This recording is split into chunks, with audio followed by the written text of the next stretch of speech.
My obscenely wealthy, arrogant luxury client slammed a massive carved mahogany front door directly in my face and coldly sneered, "You are nothing more than an overpaid, grease-stained pipe fitter. You will not see a single penny of your $10,000 plumbing overhaul fee because your work is worthless, and you can take your tools and get off my property before I call the police." He delivered this deeply calculated, venomous ultimatum with a predatory smirk, perfectly playing the part of the untouchable corporate elite. Standing right beside him in a flawless custom-tailored designer tuxedo, I wore my standard, faded canvas work apron and scuffed steel-toe boots, a stark, visual contrast symbolizing the massive, unbridgeable power gap between the man who owned the mansion and the handyman he had just decided to rob. That moment set the tone for an agonizing, deeply humiliating campaign of financial marginalization.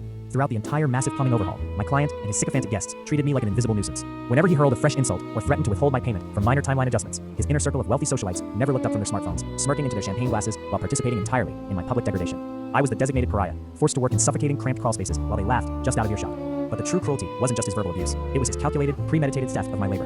He had systematically planned from day one to withhold my $10,000 invoice, banking on the arrogant assumption that a blue-collar worker could never afford the legal fees to fight a wealthy homeowner. Whenever I paused my tools to present the signed contract, my client would aggressively march into the basement, toss a mocking gag gift notice of contract dispute onto my workbench, and demand I finish the job.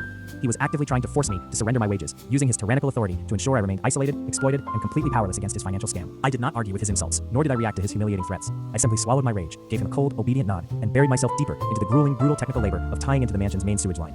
What my wealthy client completely failed to realize, what none of the high society elites understood because they were entirely too blinded by their own unearned arrogance, was that I had not been a standard residential handyman for over a decade. Over the past 10 years of working brutal, bone-crushing shifts across the city, I had quietly built a hidden second life. I spent my nights studying fluid dynamics, advanced chemical binding agents, and hydraulic pressure tolerances, quietly mastering specialized engineering techniques that gave me absolute control over closed-system plumbing networks.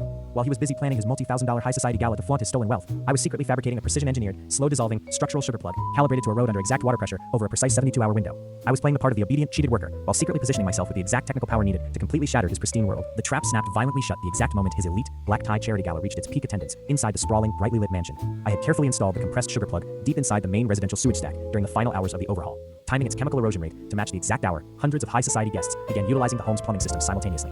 The horrifying, deeply catastrophic reality instantly struck the gala in a wave of total chaos. As my client stood at the center of the grand ballroom, delivering an arrogant toast to his wealthy peers, the main sewage line finally reached its hydraulic breaking point. The structural sugar plug instantly dissolved under the massive surge of wastewater, sending a towering, pressurized geyser of raw sewage backing up through every single toilet, sink, and shower in the mansion, flooding the designer carpets and ruining the luxury event in seconds.